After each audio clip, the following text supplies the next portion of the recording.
keep in mind also that both Kalento and Pavel are from the EU region, so they're competing with each other for Hearthstone World Championship points. I believe they're ranks 3 and 4, and we're getting started into the game, but as I was mentioning, they're both ranks 3 and 4 in the Hearthstone World Championship standing, so I don't think it really will matter too much to them. It'll be somewhat of a matter of pride of who finishes first, and they can get first in their regional qualifier. Who is first and second?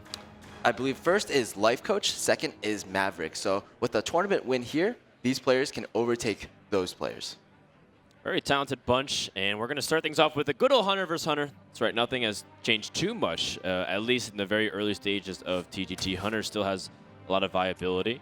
That Leopard Gnome does indicate that it's slightly more aggressive, although it still could be more of the hybrid Hunter approach, and Pavel does have that high main in his Hunter deck, so we've known that he's playing that mid-range style from the past couple of days. Kalento does get the early game start, which is important, because if you're going first and you want to be slightly aggressive, to land that 1 mana minion is going to be very huge to get the damage in early. Definitely, Kalento will be first to act, and Pavel doesn't really have too strong of cards to back that up with. I mean, the Leopard Gnome is okay, but you really want your solid 2-drops like the Haunted Creepers and the Mad Scientist to follow that up to trade efficiently, which is what you really need. And, well, Pavel picks something up. And this is where the coin really does matter, but at the same time going first is emphasized even more because Kalento gets to pick off the really effective trades, especially if he's able to capitalize on Knife Juggler. But he did draw Animal Companion, and there is also the option of controlling the board altogether with things like the Ironbeak Owl and placing in Leopard Gnome, but I think that's one of his weaker options. Knife Juggler is a very tempting pick as well. Oftentimes in aggressive versus aggressive options, it's all about the board control. And I can see a very good opportunity for Kalento right here to actually take control of the board fully and leave Pavel with nothing. Yes. So first you hit into the spiders and spawn them, and hopefully at least one of the juggles from these spiders will hit the 1/1s.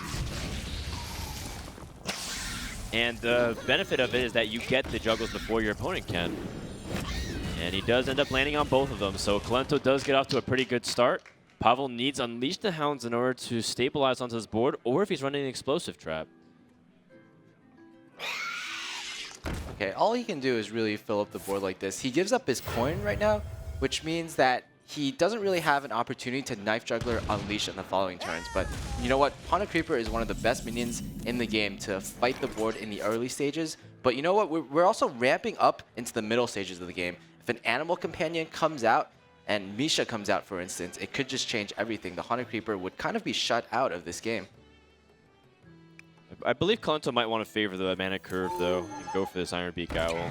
The debate was whether or not he wants to trade in the Leopard Gnome or trade in the 1/1s and play around Unleash more. But I think now that he knows, like you said, the coin has been used, that the combination of clearing the board is not available to Pavel, so he's going to try and keep as much health on the board as possible. Yeah, generally in this matchup, whoever gets board control first will keep it for the rest of the game, and really the only way you get back into the game is with that specific Knife Juggler Unleash combo, which Pavel is just not drawing into, and he's going to give up that combo altogether by just trying to fight for the board legitly. Oh. His owl hunting did not land a success. Came home with a spider instead. That won't really feed the family in Oregon Trail. Yeah, you got to hunt more for those buffalo. That's right. That's right. Although sometimes you have to go for the deer too. Because let's be real, you can't really bring the entire buffalo back every time. Animal Companion here could also be really big if you get the Leok to buff the spider to attack into Knife Juggler. Huffer allows you to at least stay relevant onto the board and kill off the Knife Jugglers as well. Misha's a little awkward because you have to keep one juggler up. Yeah, at this point, we talk a lot about how Knife Juggler Unleash is such a huge turn on turn 5, but you don't necessarily need to have both those pieces on turn 5. If Kalento lets one of the Knife Jugglers stay up, it can also be devastating as well.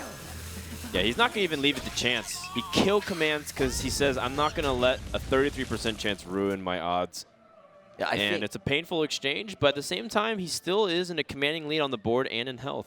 Yeah, it's a very kind of heads-up play. I think most people almost certainly would have just jammed the minions on the board, maybe hope for the chance to get a Leok, and if you get a Huffer, maybe trade it in.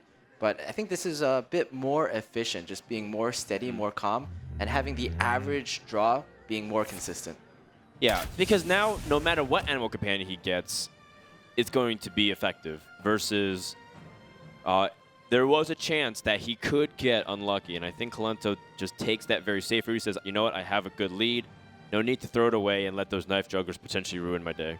Yeah. Because he would have 3 minions on board, and then knife jugglers draws an unleash, and then he'd get punished pretty heavily. Yeah, Kolento is just playing really consistently with... He isn't like flooding the board at all. He isn't making himself vulnerable to unleash. Just 1 or 2 minions, very weak minions on each turn, getting in chip damage every single time. 2 or 3 damage is all he really needs. Pavel, on the other hand, he's stuck with some pretty tough choices. These are bad targets for Freezing Trap. Both of them are really cheap. He doesn't really mind tossing it back. And Kolento draws into another 3 mana cost minion, which is perfect curve, and he's allowed to trade effectively into this 2-1. That should light up the game here, because Kolento does have more damage to back this up, and he's going to be at a commanding life lead. Yeah, we see Kolento's little flair here are the Argent Horse Rider. Kolento has been known for using a lot of TGT cards in his decks, and there we go. With his Face Hunter deck, he takes out Pavel's kind of hybrid mid-range Hunter.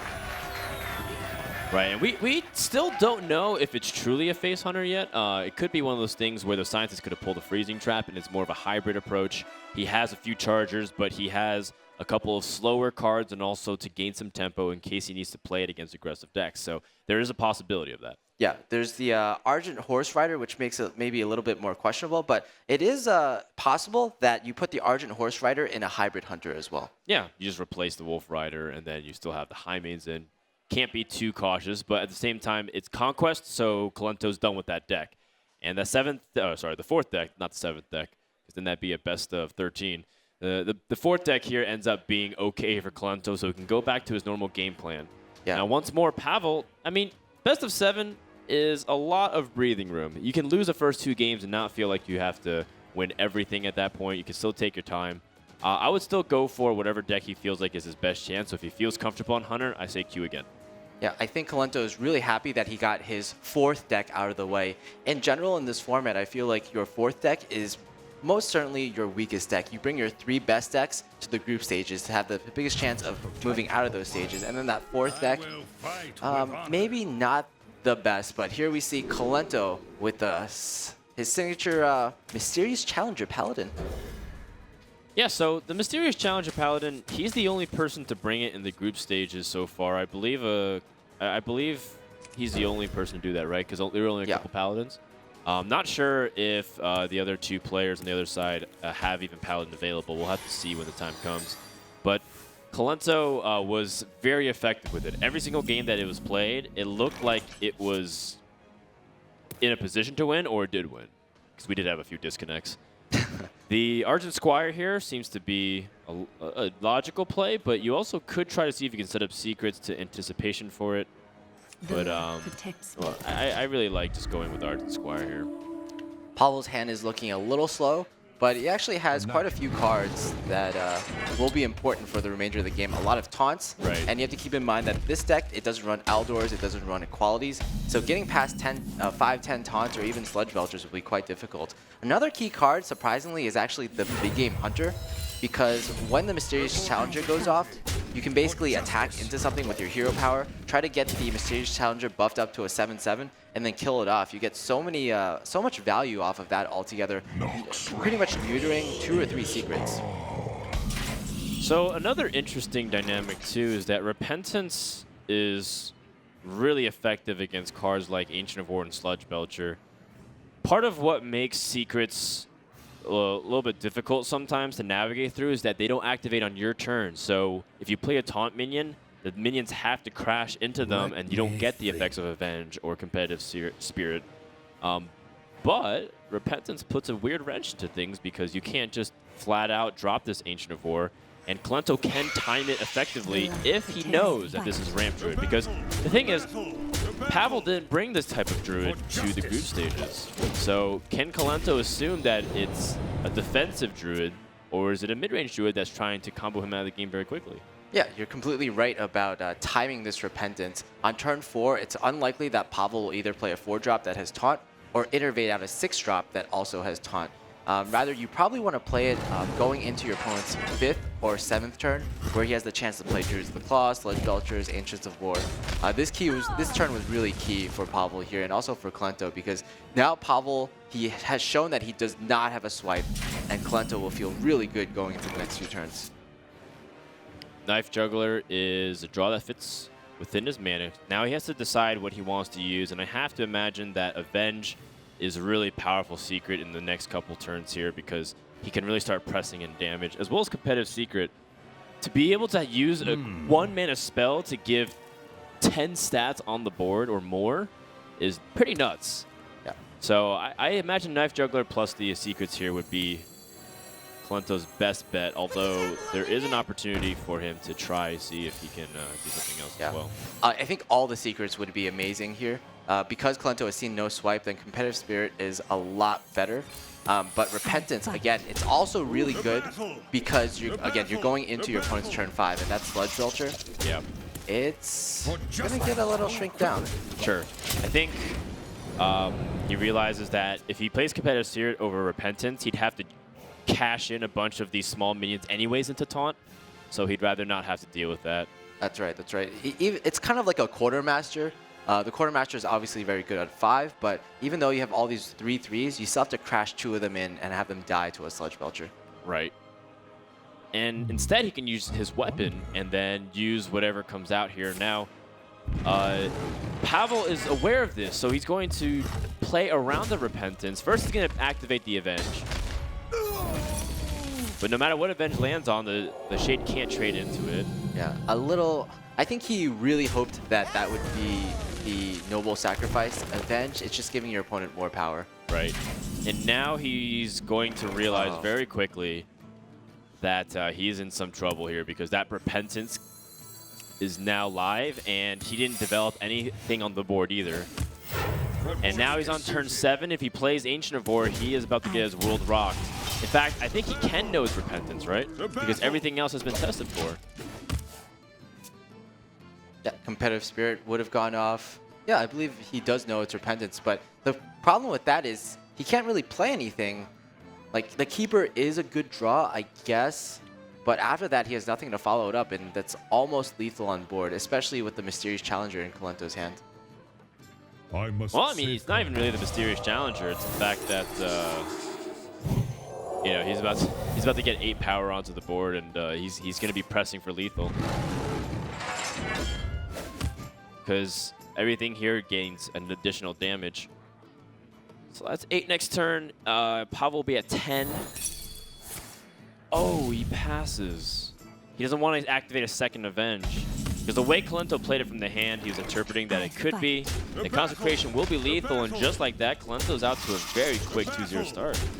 Wow, Kalento just using the power of Secret Paladin, not even using the Mysterious Challenger. Brilliant play.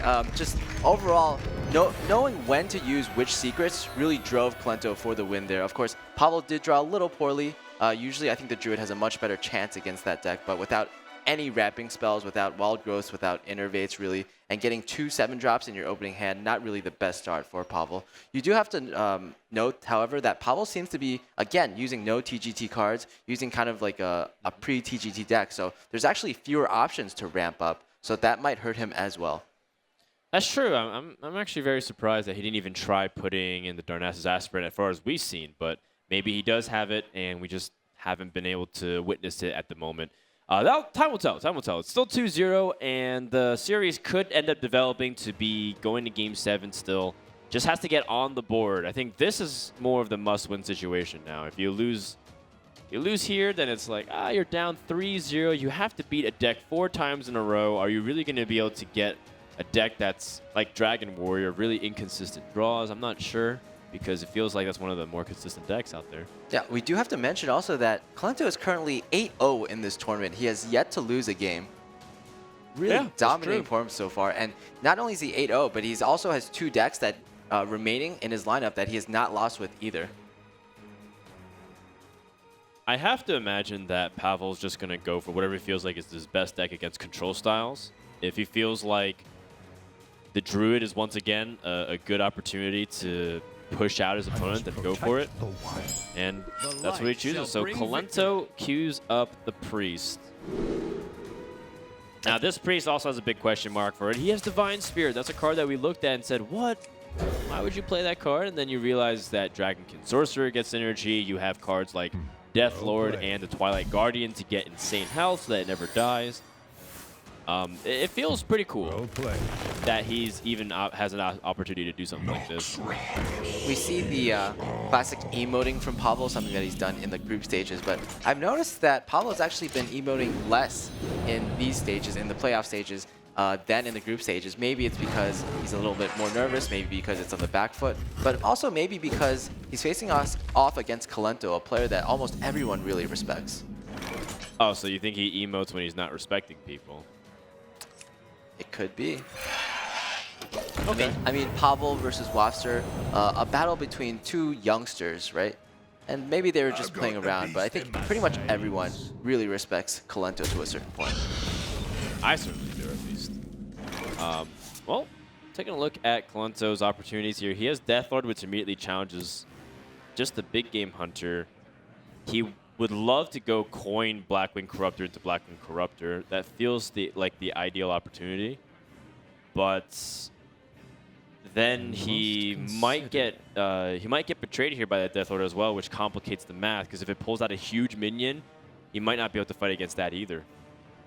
It's actually going to be really nice for Pavel that he doesn't run the Darnassus Aspirant, because if that was pulled out from the Death Lord, it means that essentially Pavel loses a mana crystal and only gets a weak 2/3 on the board. Instead, Pavel has really strong creatures in his deck, like Ancients of War, Dr. Boom, all that Pavel would be really happy about getting pulled out. Alright, so he opts for the Twilight Guardian to immediately contest both minions, hoping that the Shaded Naxxramas can trade into it, and then has to force out a hero power. And the only move here from Pavel is to swipe or to do that. And swipe doesn't feel very good, but it might be your best chance to continue to push the Shade past the limit, because there's big game hunter's potential is very limited. It dies to so many things. You know, Holy Smite's common in this deck. Holy Nova would be bad, so I think using the swipe here is perfectly fine. Yeah. If Pavel had not used that swipe and just used his hero power to save more cards, Kolento would certainly be in a much more dire position. Now Kolento's only option is to really throw out kind of a weak minion that just gets traded into. Yeah, Death Lord seems to be his best course of action. And from the Death Lord, he hopes to use the Blackwing Corruptor next turn. And that's part of why he was okay tossing out that Twilight Guardian, because he wants to keep his Dragonkin Sorcerer for the synergy he's going to get. Yeah. It was quite possible that the Dragonkin Sorcerer would have been the stronger minion and the better minion, but again, he really needed to guarantee that synergy with the Blackwing Corruptors. Possibly if Kolento had known that he would draw this Azure Drake, then he would go for a slightly different line of play. You're going to see this Death Lord almost certainly be popped this turn, and it could be just game-changing depending on what comes out. Yeah, I mean, if like Emperor Thorson came out, for example, that'd be pretty nuts for him. Ancient of War, that's very problematic to deal with. And now Pavel has several options at his disposal to wrath this down, or if he wants the Wild Growth to follow it up. Wild Growth is an interesting spot here because you're never sure if you truly want to ramp or save it for a card draw later on. Because does the ramp really help you for the following turn? Not really. But it does get you closer to Force of Nature Savage Roar, which could be a possibility in the upcoming turn as well. That's right. I think around turns 6 and 7 are some of the worst turns that you could draw that card. But Kolento is kind of lucky here. He gets the free trade out the 7/3 Shade. Otherwise, he would have needed something like a Dark Bomb to take back this game. Pavel, in the meantime, he can throw down this big baddie, the Ancient of War. And that just seems to be too much power for Kolento to deal with. He definitely needs to draw a Shadow Word Death or a Light Bomb if he has it in his deck. Yeah, I don't know if he has Light Bomb in his deck because it doesn't feel very common. Oh. Shadow or Death right on time. And what's also equally huge about it is that he can develop something onto the board as well. It's not just Shadow or Death and pass his turn. He can Shadow or Death and play the Dragonkin Sorcerer. Dragonkin Sorcerer, and unfortunately, it just gets traded into by the 5/5 Ancient of War. Although at this point, Pavel might just be considering going for face with the Ancient of War instead. Well, it does set up a Holy Nova the following turn as well, so it's not the end of the world if that's the case. Pavel should be looking to play out his hand in the following turns, playing out basically based on what he draws. And because I think he draws a minion, he goes for more of the trading play. If he drew maybe another spell such as the Savage Roar, he might have decided to go for face instead. All right, well, the Ada's Darkbane allows Kolento to play something with this Holy Nova, which almost certainly he has to, given that there's too much pressure. Does he Holy Nova though? Let's. Oh, okay. Well, I guess second he's best comfortable with that either way. I mean, it's risky given the fact that his opponent could kill him, but I guess he could kill him with combo either way, right? Yeah. That was essentially a Fire Elemental with 5/8 stats. Not bad. This does allow Pavel to trade anyways, though. Darkbane. What a key draw. Yes. However, in like a very weird way, this gives Kolento like kind of a chance if he picks up the Twilight Guardian.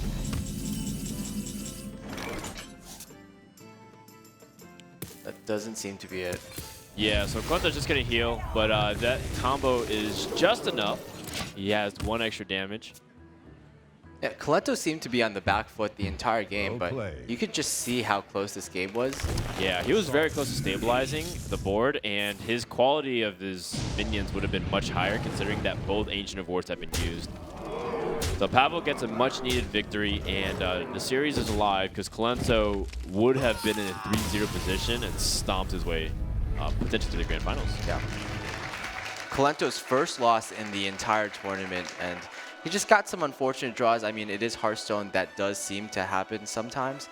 Now, Pavel will have to go with some of his other decks. Pavel, he has the Handlock, for instance, and I think that's going to do fairly okay against a lot of Kolento's decks. The Priest just generally has a hard time dealing with Handlock in general. Warrior, maybe more of a 50-50.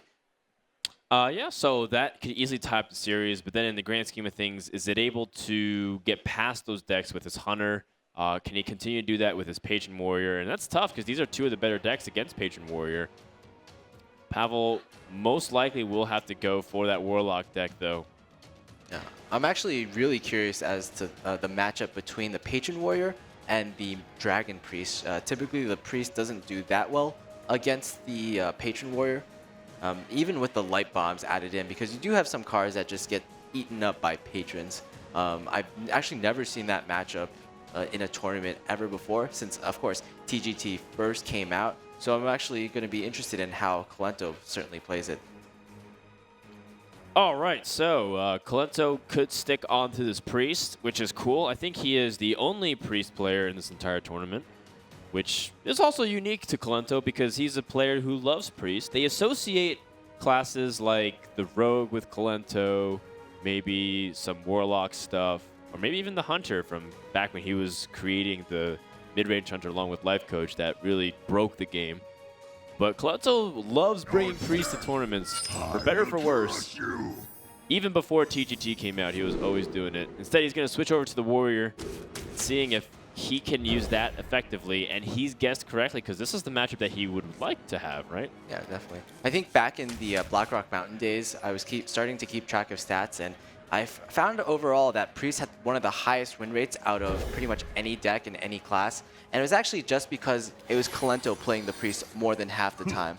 He's played more Priest pretty much in Blackrock Mountain than everyone else combined in competitive play. Well, he also had this open tournament where he brought it and won like 7 series in a row, and Priest was in that lineup. Although, again, it's not as it's not as one-sided as it used to be, because I think in the past, Last Hero Standing would make Priest feel very weak because it sometimes could drop 3 games in a row. Versus this, you just lose 1 game and then Priest is out. Yeah. So don't be fooled by those statistics. It's always very interesting to see how it changes its performance between last year and this year. Yeah. Slam is actually quite a key card in this matchup.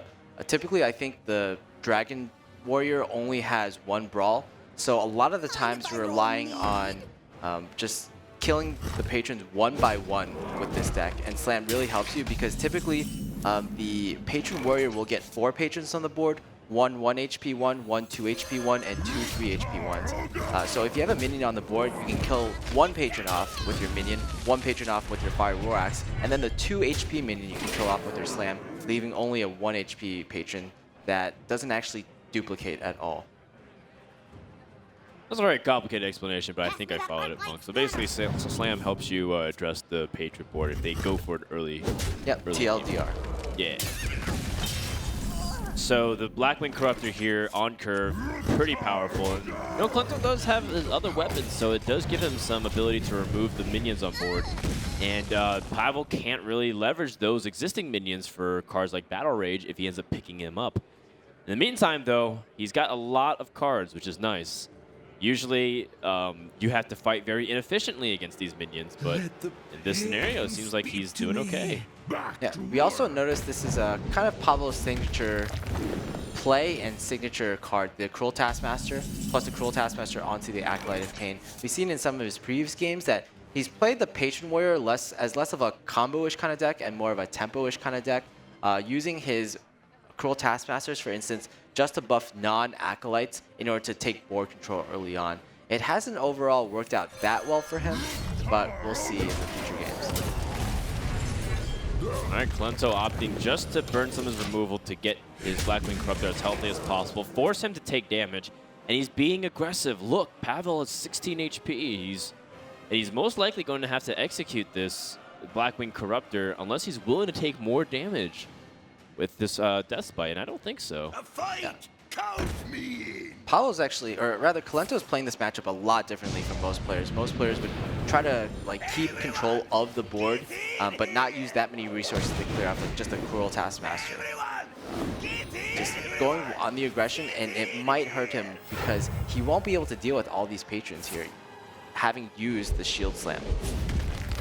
Yeah, Pavel didn't go all in either. He could have used the second Inner Rage. That would have been an opportunity as well.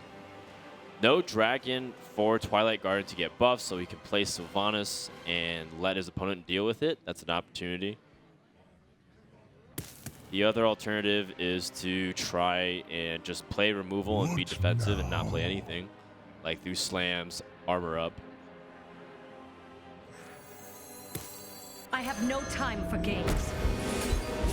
Sylvanas is going to be the best he can do, but it's actually going to be all right. Pavel doesn't actually want to make that many more patrons against the Sylvanas since he only has the Cruel Taskmaster and Inner Rage effects in his hand. Maybe with a Whirlwind, perhaps? He's actually going to go for it, though. Okay. Well, if he just flat out tries to let Sylvanas steal whatever and bombard the board, that might be his best chance to win. Because this is a hard matchup for the Patron Warrior, and if you let the game prolong too long, you're just going to get overwhelmed by the sheer power of those late game minions from Clento. So if you Cruel Task and just have it crash into it, the worst case scenario is it steals a 5-2. But you still can play other minions onto the board, right? Oh, that's pretty greedy, huh? Oh, he's just going to go all in here.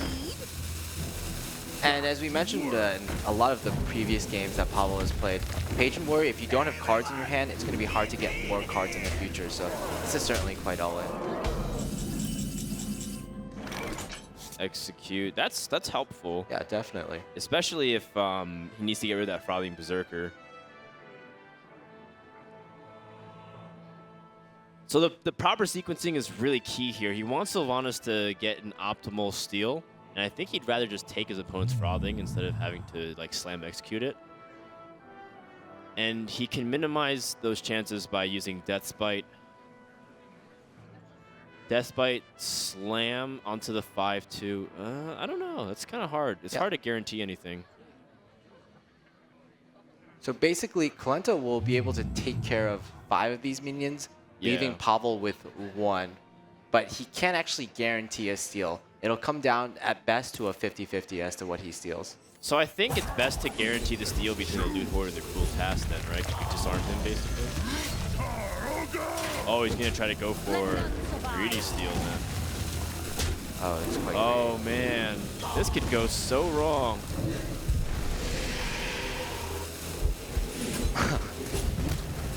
the control warrior becomes the patron. Wait, what? I think Kalento may have just killed himself. Yeah, I think he did. The inner rage plus the death spite is enough to kill right now.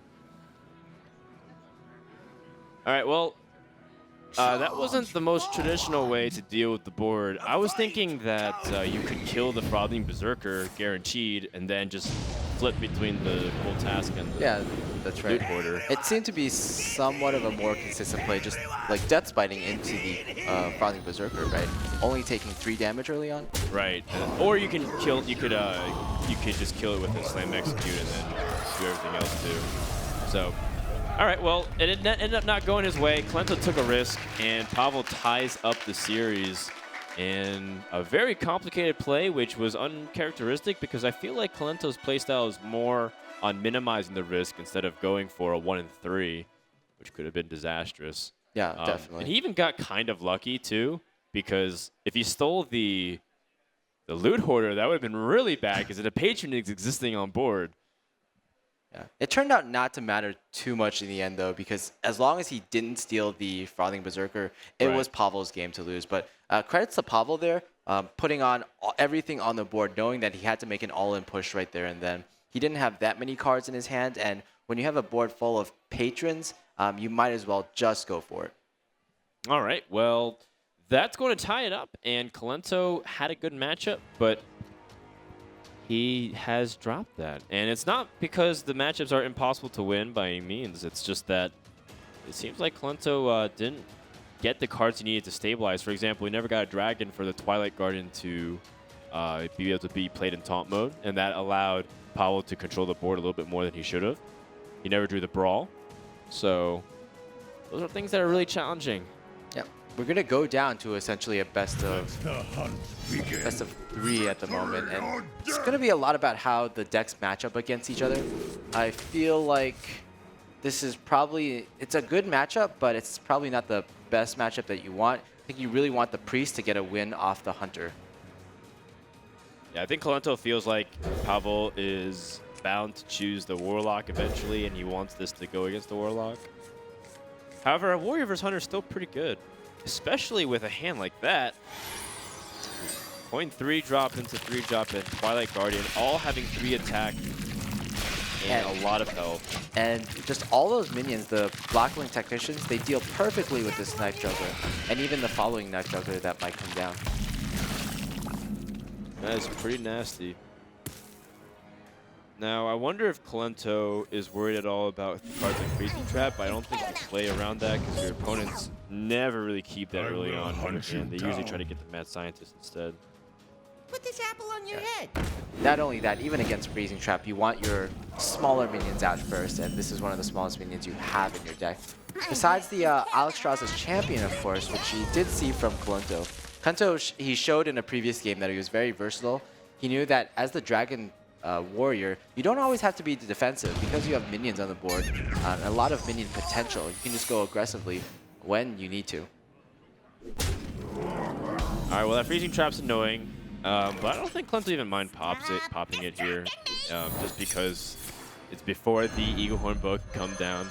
And now the Twilight Guardian still does the same exact thing. It challenges the Knife Dragon on board. Yeah, just the very defensive new decks of the Dragon decks, basically, of the Priest and Warrior. In theory, they should be shutting out these Hunter kind of decks, and I think that's actually the case in this tournament, where Hunter has become much less popular than it was pre-TGT. I think one thing that's also really fascinating too, nice draw here for Kalento. Sludge Belcher going to stop that Eagle Horn bow in place. Yeah. Is also the dynamic that basically the Blackwing Technicians and the Twilight Guardians act as the weapons early on, except you can protect your health points. They're attacking for 3 attacks, so they're like Fiery War Axe, and you're able to stabilize so that way these mid-game minions can have high impact. Yeah. The Sludge Belcher is quite an interesting choice here from Kolento. Normally, you don't actually see Sludge Belchers in a Dragon deck, but I think maybe it's like synergy with the Varian Wyrn. Yeah. So that way, Varian Wyrn can dig deeper into the deck and be placing it onto the field. If he's anticipating aggro being very good, I will hunt you I don't see it as a bad choice at all. All right, well, looks like Paolo's going to have to start fighting from very far behind, but don't underestimate the power of a hunter. It can generate a lot of damage in a couple of turns. Kolento also has options here now that he's drawn to Alexstrasza's champion to allow one of his other minions to finally attack. That's also a huge draw. He has a lot of dragons in his hand, a lot of dragon synergy as well, which means that he can put out more power than he's expected to every single turn. Dragon cards, generally, if you have the synergy with them, are slightly stronger than non-dragon cards. Pavel going all in. He's just saying, you know what, I could trade with Dr. Boom, or I'm just going to try to maximize my chances to win here. Yeah, but judging from that, it's kind of a lose-lose situation, unfortunately. 2 Shield Maidens in Kolento's hand. In addition to that, there's also a freezing trap already on the field, which means that Pavel, he might have to make the hard decision to either kill the Shield Maiden or go for face even more, in which the Shield Maiden just gets chained into another Shield Maiden, the first Shield Maiden gets bounced back, and then Kolento gains another 5 health. Well, I guess it depends. I mean, Kolento could also go slightly aggressive, like Alexstrasza champion into the freezing trap and play Shield Maiden, and then just use Dr. Boom to pressure his opponent. Like, if there's 12 damage on board and you're at 17 health, that doesn't feel very comfortable. Yeah. He might blink. Alexstrasza's champion is certainly quite a good play here. It kind of acts like the Stone Tusk core that we've seen in some other decks. Back when Hunter was so popular. Yeah, I like this Shield Maiden play. I don't think Dr. Boom has to play cleanup. I think you lose too much damage by doing it. You force the Hunter to make a very difficult decision, but of course Hunter will make the same decision every time, which is hit the face. For That's a lot of damage. 4, 8, 9, 12, 14. That drained Kolento down to 5 life. just going all in here. Yeah. Yeah, keep in mind, I think this is a good play because I think Pavel knows that Kolento doesn't run Armor Smiths. He doesn't run like Whirlwind effects. He doesn't run. He only runs 1 Brawl. So it's going to be extremely difficult. Oh, he blinks. He's calculating if he has enough damage next turn too by doing this. All right, so Kolento can effectively gain 9 health this turn if he uses Shield Maiden, Armor Up, and Execute on the 2-1, and just pushes for more damage. He'd be back up to 17 health, or 15 health, but then he just gains an extra 2 from eliminating the 2-1. So if he's at 15 health, then there's 4 damage on board plus 5 damage from the weapon and hero power. Damage. He needs a Leroy in 1 card, or he can get a quick shot. Quick shot Dream. If Kolento wants to be super duper safe, he can trade with a minion. He's not going to let the quick shot Dream be alive. You know, if Pavel didn't trade into the Shield Maiden, though, it would have been Kolento's game because he did have Blackwing Corruptor. 2 Huffers in a row. What can you really do about that? But that's going to be it then, because the Alexstrasza's champion plus the Blackwing Corruptor is enough. That's 5 damage plus the 12 on board. Or 6 damage, excuse me. You get +1 from charge. And there we have it. Yeah. So the Alexstrasza's champion ends up being one of the MVP cards of this entire game. And the Dragon Warrior persists. Yeah, I'm learning a lot about Dragon Warrior based on how Kolento is playing it. In each of his games, he's been playing way more aggressively than how I see typical Control Warriors play. It's because the minions do put a lot of pressure on the board. Alexstrasza's champion does act as a bit of burst damage, and you just have all these options to, you're just more versatile overall as a deck. That's right. You have the switch, so it's a little bit faster than the control decks that you normally see from Warrior, but it's certainly slower than some mid-range that you see because you don't exactly try to play a more mid-range approach where you're being like aggressive against control decks, but you have the option to. And then you can go toe-to-toe in the late game. So the Dragon Warrior deck is very flexible, which is what gives it a lot of potency. And as such, Kolento has gotten a very important win. He's up 3-2, 1 game away from a date in the finals.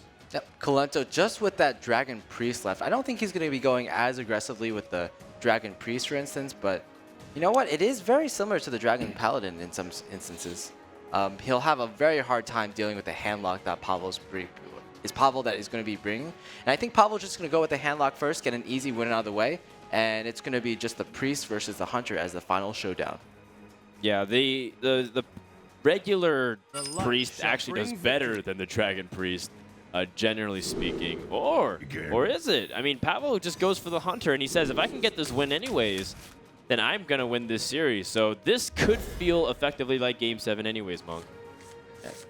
Certainly, it also... Oh my goodness, that is a nasty curve here from Kolento. Can you even ask for a better hand here?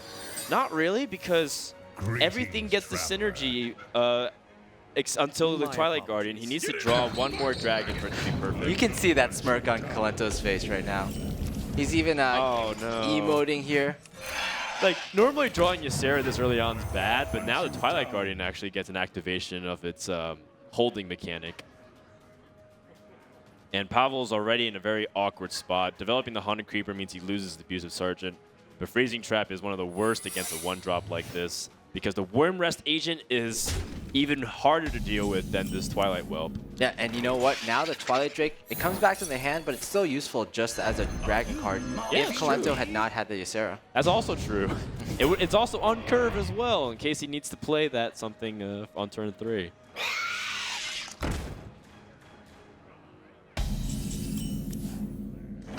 Couple of four mana options here for Kolento. Also, the Twilight Whelp could be live. He also could be considering that his opponent should have dropped the Eagle Horn Bow that previous turn if he was going to eliminate it. So he had to play off curve. He has to be setting up for something else. But he knows that this is also hybrid, right? So, or is this hybrid or is it mid-range? It's a strange mix between hybrid and mid-range, actually. It has the Abusive Sergeant, it has the Leper Gnome, right, no Wolf Riders, and it also has the Dr. Boom. Does it have a Houndmaster in it? I don't believe I've seen a Houndmaster yet, but it definitely could have a Houndmaster, given that we've seen Snake Traps in this deck. If you're afraid of Houndmaster, you hit this Haunted Creeper and Valence Chosen, maybe? Or I guess you just play Twilight Guardian because it's another con anyways. It does the same effective thing without going all in on it. So this is a hybrid play from Kolento. You play around Houndmaster, and you develop the board. Kolento also just has the option in some future turns to go on the offense with the Dragonkin Sorcerer, in addition to the Valence Chosen. Also true. So now the plan has been revealed. He sees that it was setting up for this 4-drop instead, and Kolento needs to fight back onto the board. Pavel just going to follow exactly what his mana allows him to do. So next turn almost certainly will be Lotheb unless he picks up a better option off the top of his deck. This play, it's going to shut out the Valence Chosen, but Kolento doesn't mind. He has an Azure Drake. He has even a Twilight Whelp if he needs it. Twilight Whelp might be really good too if he wants to just go for a heal play and resemble some board control. I really wish Kolento ran Inner Fire in his deck, because then he could have the Valence Chosen Dream on a Dragonkin Sorcerer, then add the Divine Spirit, and then Inner Fire for kind of like an OTK. Well, that's a minion you already have in your deck. Yeah, that's really awkward for Kolento. He wanted to clear off whatever minion came out, but that Haunted Creeper exists is really bad for a lot of reasons. If he has a Knife Juggler, that gets extra juggles. If there's a kill command, the Beast activation is live. If there's a Houndmaster yet again, there's a Houndmaster, he gets a buff. So that was a very complicated scenario for Kolento to choose, but he had to kill that Juggler, right? Or the Spire, I agree. Yeah. Still, Kolento's in a pretty good position. Not only does he have somewhat of a board lead, but also he has a lot of answers to what his opponent could bring. Like a Houndmaster, or rather the High Main here wouldn't be that bad. And he also has an answer to the Dr. Boom that will be coming onto the hand. He does, however, would really like a Holy Nova, which he runs 2 of in this deck. Yeah, it's not the smoothest sailings just yet, because Dr. Boom is going to be hard if he uses this. If he uses the Shadow or Death onto the low depth, but if he draws Holy Nova, it solves all his problems. Again, we see a lot of trading from Pavel. As we mentioned before, if he had not traded so much in the last game, he might have taken the win. He's just really playing around Holy Nova at this point. And yet, at the same time, he is directly weak to Holy Nova, even though he plays around it. The Wormrust Agent is an interesting draw because it becomes a 2/8, and it basically challenges the entire board. You could also attach a Dragon Sorcerer. I mean, Divine Spirit and Valence Chosen kind of do the same thing anyways for both these minions. Divine Spirit is actually really interesting. We see a lot of like old school cards. They got buffed by this new TGT set. Some examples are like Totemic Might, Sacrificial Pact even, all the Paladin secrets. But Divine Spirit actually makes a lot of sense that since there are so many priest minions now that have such high HP. So it's essentially like giving a minion 6 extra HP or at least 4 extra HP. Are you mocking me? Okay, so he opts to go for a pretty slow defensive play. Sets up his own Death Lord. Without the drawback. You know, it's like a 4-mana Death Lord without the drawback for 2 cards. That's all right, I guess. Yeah, it's pretty good. And as such, he saves his Shadow or Death, so the Dr. Boom will leave just the Boombots behind. But there also will be a trap that comes out. Now, something to pay attention to is Pavel not only has a freezing trap, but he also has a snake trap too. Speaking of Death Lords, by the way. Death Lord number 2 comes onto the field. Or at least it goes into the hand. It's probably a good choice overall. Although Dragon Sorcerer is more on curve. Yeah, the scary part is the fact that you know Highmane is in the Hunter deck, so that is a possibility of being pulled. Yeah, in 2 addition, secrets coming out here. so freezing and snake. So by playing both secrets, Kalento, he knows like what these secrets are, just judging from scouting on the deck. So it's less of a secret, you might say. My apologies. But that Death Lord still is very annoying. Pavel doesn't know if he wants to commit to attacking these with these Boombots, because they are also his target to make Snake Trap a live threat. This is Pavel's tournament life on the line, so he just might have to make the difficult decision as to whether he wants to, you know, target his Boombots and kill the 2/8 of the Death Lord. If you hit with both Boombots and they both hit the Death Lord for like minimum, then you still also have an awkward situation. So the chances are still very low for it to have an effect. Valence chosen because he knows his opponent can't deal with it. He has to draw an Iron Beak Owl off the top. I mean, I hate feeling like in this position if you're the Hunter player, because you just can't get past that wall. Savannah Highmane is drawn here, which means also that the Death Lord won't pull it. Well, at least not this Highmane, maybe another one. Oh. Gotta get cracking eventually, right? That's a pretty important draw too, considering that Holy Nova can deal with the after effects of Highmane. Although right now it's still a little bit complicated on how he wants to deal with this exactly, because he knows about both traps being available to the Hunter. Yeah, I think this is just a Ysera turn, and when you're comfortable as a priest to play Ysera, I think you're in a good position. Against Hunter, you have so much life. It definitely feels like an opportunity that you don't want to miss. Quick shot off the top is a pretty good draw, so he can cycle again. A kill command. That's kind of the Hunter dream at this moment. Sort of? Yeah, definitely, I think. To be able to fill out the mana curve, but he can't deal with Ysera. He can only isolate it through Freezing Trap. Yeah.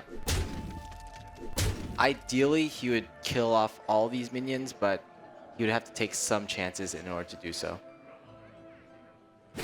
All right, well, Kalento is going to go for probably a big Holy Nova this turn. It feels like this is the opportunity to do so. If he knows it's Freezing and Snake, he probably wants to bounce back the Dragon Sorcerer, right? And then now he has to trade into the Dragon Sorcerer. You know, maybe he thought there was a chance that there's possibly also an explosive trap on the field as well. Yeah, that's also true. Yeah.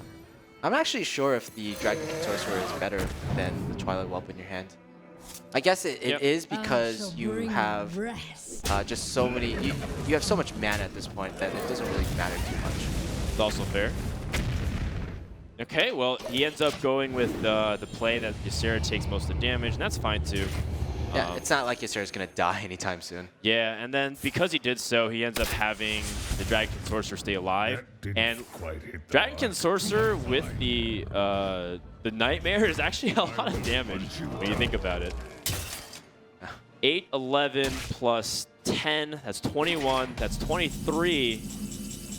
That should be enough for lethal right here. So Kolento punches his ticket to the Grand Finals off the back of his Dragon Control. And that's going to wrap it up. Pablo tried his best, but Kolento will be the victor. Yeah, Kolento moves on to his first finals of TGT, but you know what? Definitely not his first finals ever. He's been in around That's right. 6 or 7 finals in both offline and online tournaments, so he'll definitely be comfortable against whoever he faces off. Yeah, coming into the tournament, you have to pick 2 guys that you would have to keep your eye on. Kolento is one of them. The other one is Trump, considering that both of them have had a lot of success in recent times. And then these dark horses like Tom, like Pavel, and even Hoy back in the group stages, you look at them saying that they could be the one threatening for the top. But in the end, it only feels right that this is the last tournament where you can award a lot of Hearthstone World Championship points, and Kolento's in the finals. Yeah, Kolento, by being in the finals, he wins at least 50 Hearthstone World Championship points, and that might just be enough to propel him to #1, especially if he wins the finals, overtaking Kolento. Last year, Kolento was #1 in the EU region. That's right. And he might just repeat his performance today. That'd be astounding consistency, to say the least, as everyone knows and has heard about the legend of Kolento, and it continues into the Grand Finals.